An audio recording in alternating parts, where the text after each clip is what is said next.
Here we go. Hi. Thank you so much. Welcome to Eisenberg. Thank you. Thank you. So, oh gosh. Oh, yeah. Give me just one moment. Yeah. All right. Thank you so much for being here. Oh, it's an honor. Thank you very much. Yeah. So I'm just going to ask a couple questions and then I'm going to throw it out to the audience. Sure.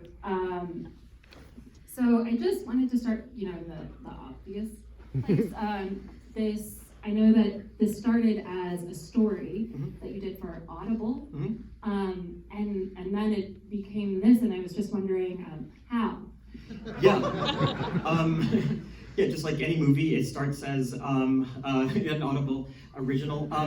Yeah. No, I actually, so this was like in 2017, I started writing like a series of monologues from a character who's like from a father who couldn't connect to his newborn baby. So I just had a baby and I fell in love with my child immediately, but I had heard a story of somebody who had no connection. I thought, oh my God, that's horrifying. What does that feel like? So I started writing like a series of monologues from a character like that, and then I was thinking about turning it into like kind of a one-man show that I was actually going to do across the street at Minetta Lane, at the Audible Theater. After I finished that piece, I thought, wouldn't it be interesting to like see it from the kids' perspective, like jump in the future, because it's all audio, so it'd be interesting to like have monologues from the kids' perspective. That meant setting it in like the year 2032, because 2017, I was setting it in the future. And so I started writing like about the future, like from this 17-year-old kid's perspective, and I thought he would, if he was a capitalist kind of kid, like this kid you just saw in the movie, kind of the shallow, kind of like, like ambitious kid, then he would make money online in this program where it allows you to like, only, I realize now that you could do that now, but at the time I thought like, this is brilliant, and this is like 15 years off, and it turns out it's now, and it's in the past. So, but anyway, so I started writing from that perspective, and then, I'll make this brief. And then after I finished that kid's perspective, I thought, well, we haven't heard from the mom. And I thought, wouldn't it be interesting to set it in like the past, in 2002, like 30 years past, and it's on the campus of Indiana University, where this young woman who grew up in rural Indiana, her boyfriend, who she's in love with, gets, he enlists in the army because it's, after 9/11, and she is on this very liberal campus that's opposed to the war in every way, and she's having like a political and existential crisis, and she starts volunteering at a domestic violence shelter. So there you have like the three characters.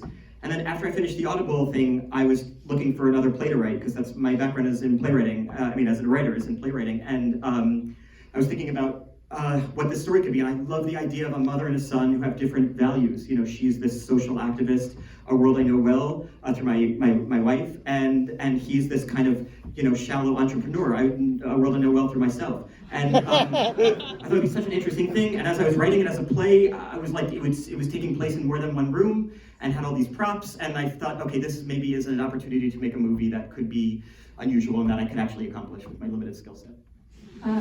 Well, I thought you accomplished it really well. Thanks. I watched that film and I was so moved and like also stressed. As like I watched this movie and like I had just become a parent, and there was something that was so like there was such a push and a pull between both characters. The way that they were both kind of uniquely arrogant in their own way, like the son being like, I've got like all these followers and I am so successful. Yeah. And then the mom being like, I have such a, like, I am so good. Like, you should care about the things that I care about. But also, and that was like a little bit like frustrating and also and stressful, and that like, you should talk to each other, you should, whatever. But also, they are both so sympathetic because they are trying so hard. Yeah. And they're trying so hard to connect. And I was just wondering how like conscious you were of that dichotomy in these characters and how like rounded they are. Well, thank you. That's so nice of you to say. And I feel, the same way as you're expressing, that's how I felt, doing it.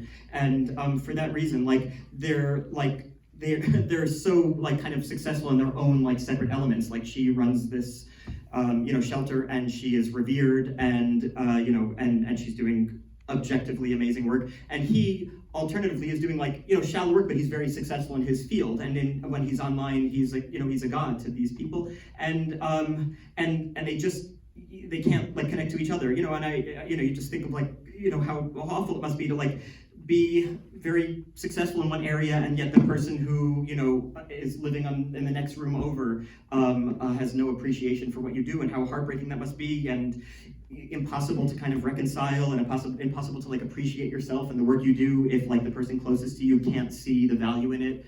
And so I thought, okay, this is all valuable for making a story, and stuff I'm interested in. And so they seek out these other people, like the boy seeks out this young woman who is like a kind of carbon copy of his mother, like who she's like political and he wants to learn about politics.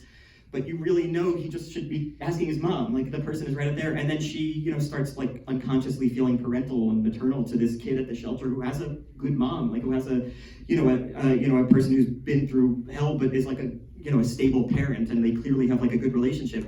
Him and his mom, that is. And so, yeah, you just see like, and I don't know, I feel like people do this, like try to kind of replace, a relationship that's not working, and instead of working on the thing, you try to replace what that person is providing for you in somebody else who seems like a tower, a blank slate, and you could impose everything that you want on the person who you're not connecting with onto this new person. And of course, that's not good for either the vehicle or the person you're neglecting. Yeah, it made such a moving film. And I just wanted to ask one last question before I take it out to the audience. Please. And I wanted to ask about the music. Obviously, the character Ziggy, he's a musician, and there's great music throughout the film. There's the music that he writes, which is like actually like, it's there's something to it. It's pretty good. Yeah. The character's working on it. Yeah. And then there's also the score, which is really great, and then that really amazing Pete Seeger song at the end, which is great. So I just wanted to ask about how you conceptualize the music in the film. Well, okay, yeah, well, thank you very much. And just like in a moment of embarrassing candor, I will say that my secret desire as a person in the arts is just to write musical theater. And I've written musicals, and none of them have gotten made, and only a few of them have gotten seen by backers who backed out of the room. And so I thought, okay, here's my opportunity to have my music in a global scale, for a movie. And so I had written all these songs, the songs you hear in the movie, but with different melodies, my great melodies. And so, and I sent them to the producers, who said, listen, these are okay, but maybe just meet with a few composers just to see if you hit it off. So I met with this guy, Emil Mosseri, and you are obviously very film savvy people, so you would know Emil. Other people don't, but his first movie was Last Black Man in San Francisco. He did Julianne, and then he did Minari, where he got nominated for an Oscar. He's just like, he's a genius. He's so wonderful and specific. And so Emil was very sweet when I told him I wrote all the music and you don't have to do anything. And then he said, and then I sent it to him, and he said, these sound like really good if you're like kind of a teenage musical theater geek. And I was like, I am. That's it. You hit it on the head. And so he rewrote the melodies. There are a few songs in there that are not like very good, like you kind of indicated very sweetly, and those are my melodies.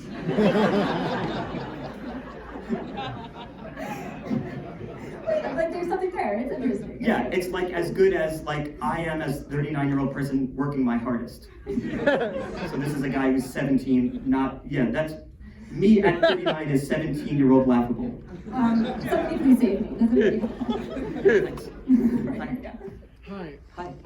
I was wondering about the final part of the film where we see the vlog from Finn Wolfhard. I feel like I've seen that video before, and I was wondering, like, that was No. okay. So, Yes. at what point was that? And that is the most interesting part of this movie that I had nothing to do with, which is just that, like, so at the end you see. Just really quickly, Yeah. let me I was going to rephrase the say, question. please. The question was about the final vlog at the end of the movie.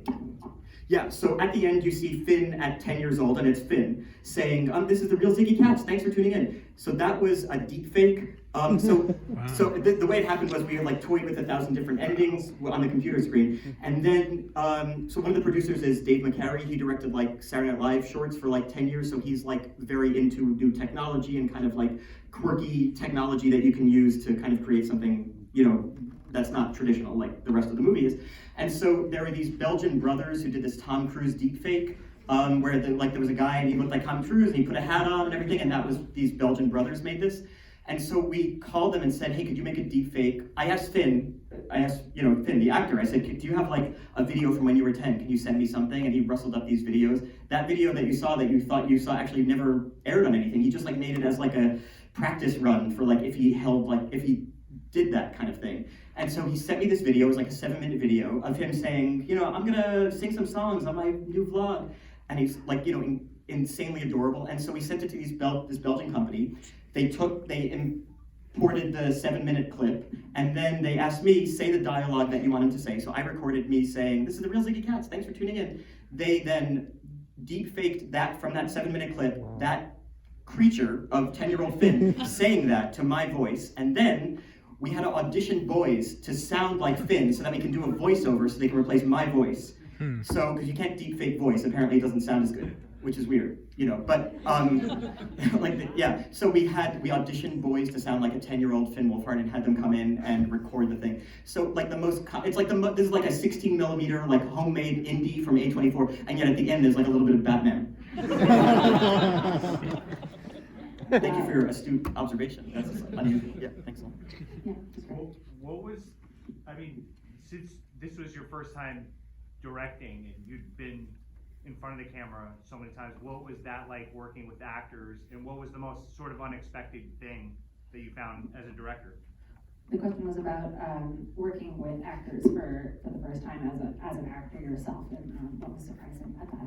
Well, yeah, thank you for asking. I have spent 20 years on movie sets, and I'm pacing around every set, kind of worried that I'm not doing a good job, and also trying to stay in the mode of the scene, and if it's like a stressful or emotional scene, I'm living in that horror, this feeling or whatever. And I never had an appreciation for that, because I always think of acting, just because I'm self-flagellating person, I always think of acting as it's a vanity pursuit, and I don't have as much appreciation because I do it, and so I'm kind of just self-punishing. And then when I was on the set and I was watching Julianne Moore, she's walking around that office where she has where she works, and she was before a scene and she's rubbing her head and she's stressed out, and I remember having this thought of what an amazing gift that this woman is exposing herself publicly, emoting, and yes, of course there's a vanity to it because we're known and on posters and everything, but on the other hand it's this really amazing thing that she's doing, and God, I have such an appreciation. I walked up to her and said, this is such a beautiful gift that you're giving. This is so nice.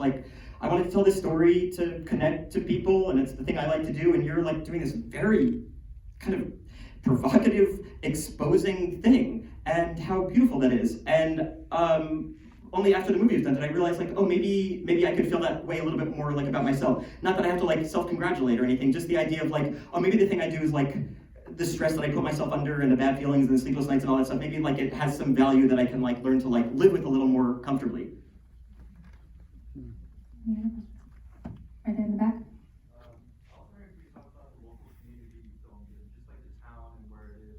Oh, thanks. Yeah, the question is about the local community and where the film was set. Yes, so again, I know you're a very film savvy audience, so I can speak to the specifics of basically choosing a location, which just depends on, it's primarily driven by tax incentives now. So we were in New Mexico, which has this incredible tax incentive, which means if you don't know, for every dollar you spend in New Mexico, you get a 35% tax rebate or something, and it differs by state.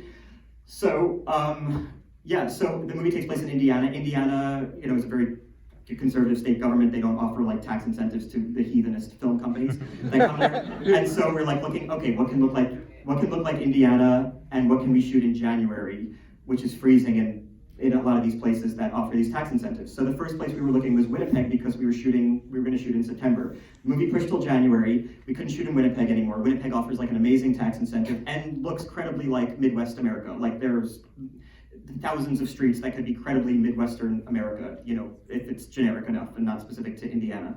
And then we lost Winnipeg because it was freezing, and so we went to New Mexico, and New Mexico is the most beautiful place on earth and the least Indiana in the world. There's 3 streets in Albuquerque where we were shooting, which again is the most beautiful natural landscape on the planet. But there was 3 streets that can be Midwest Americana. And of course, everything that goes there shoots on these 3 streets, and the people who live there know that, how to get, how to basically make sure that they know the film thing. So you can't you can't like take advantage of like, you know what I mean? Like, we're actually gonna be another hour. Like they know they don't like it. So you're on these 3 streets, and you know the 3 streets are gorgeous, but it just limits what you can do. While we were there, like Netflix said they're gonna like build $1 billion studio there, and I was just thinking these 3 streets are no longer gonna be these 3 streets. Like this is, they're gonna be inundated with this, and you feel bad because you know you're shooting overnight and taking over their sweet suburban place. But on the other hand, it was like beautiful. Like the crew is amazing because they shoot so much there, so you get these incredible crews. People that leave LA because they're sick of LA and they're going to Atlanta or New Mexico because it's a nicer life. They're not like surrounded by the film industry and they could do their jobs on good films. And then we had like local casting. So like we had like, indigenous American actors in this because the local community, there's a big local, indigenous community there. So we had these incredible actors who, if we were shooting in, New York, we might not have seen or something, or maybe to that extent. So that's the other thing. You kind of embrace what's there, and we got lucky in so many ways too. We had the best dolly grip in the country because he settled in New Mexico and he just finished the Tom Hanks movie, The News of the World, and he's like one of the greatest, so that's the other thing. You take advantage of the fact that there's not as many there as there would be here or LA. I was just wondering if you could speak to how much of the film changed in post-production, like, because you write so much in theater where it's on one stage, and you're watching it, and it's different, like you said, it's different props, different locations. Yes. I was just wondering if you could talk about how it changed, like in the editing room, if it stayed kind of similar to how it was written, or if there was like a massive. Yeah. Absolutely. So the question was about post-production and what that experience was like, as a director, since usually you do theater where there is no post-production. Yeah, it's really strange. So, and you were also asking just specifically, like, had things changed a lot? And the weird thing is, so when you have like a movie, I don't think this has not been my experience before, because in theater, like the script is like this kind of like Bible and no one changes a word and everything. And in film, there's a huge company, a very smart company, A24, paying for it, and there are, actors involved, and there are actors' agents involved, and there are, and I don't think everybody looks at the movie like a living thing. I didn't, because like I had this specific thing I wanted to do. But you're surrounded by people who look at it as this living thing. And my editor, Sarah Shaw, she's amazing. She had been called in to like save a few movies, which is like a movie that the studio is feeling like this is not working, and they hire her, and she comes in and fixes it. So her background too is like, what can we do here? How can we mix things up? And it was the opposite to mine. And it was interesting to work, but also quite taxing to me, because I walked home every day thinking, this must not be working. This must be terrible if we're talking about these massive changes. Like, what if the mom, we introduce her later? And it's stuff that like, I thought about the movie for, 3 years. So you think that's impossible, and I don't like to think of it as that way, because I feel like if you're starting to do that, then you have a failure. I've been involved in movies where they call you in, after the movie's shot, and they say, oh, we want you to do some voiceover for the movie. And it's bad, because if you have to do voiceover, means things are not clear to an audience, and then you're doing voiceover, and it's never great. It's never like, we thought of this amazing idea to do voiceover and explain the plot to the audience. That's never been done like retroactively in a good way. And so, so I had this feeling like, oh shit, this is not working. It was kind of like, it made me feel kind of like bad every day. Like I would, biking home from from the editing place every day, feeling like this is not working. And then, but the truth is I didn't do enough coverage for anything to change. So like, I work with a Scandinavian cinematographer. If you've watched any movie from Scandinavia, you'll see there's not a lot of, music video cuts, like, well, sometimes, but, there was a feeling like, let's shoot what we need, let's have this be this kind of like pristine thing, let's have these scenes play out in as long takes as possible. And so like, there wasn't enough footage to really remake something, which is maybe a trick I'll use in the future. It's like, I'm sorry, it's not there. We have time for one last question. Right there. Hi. Thank you. Nice job, Jesse. Thank you.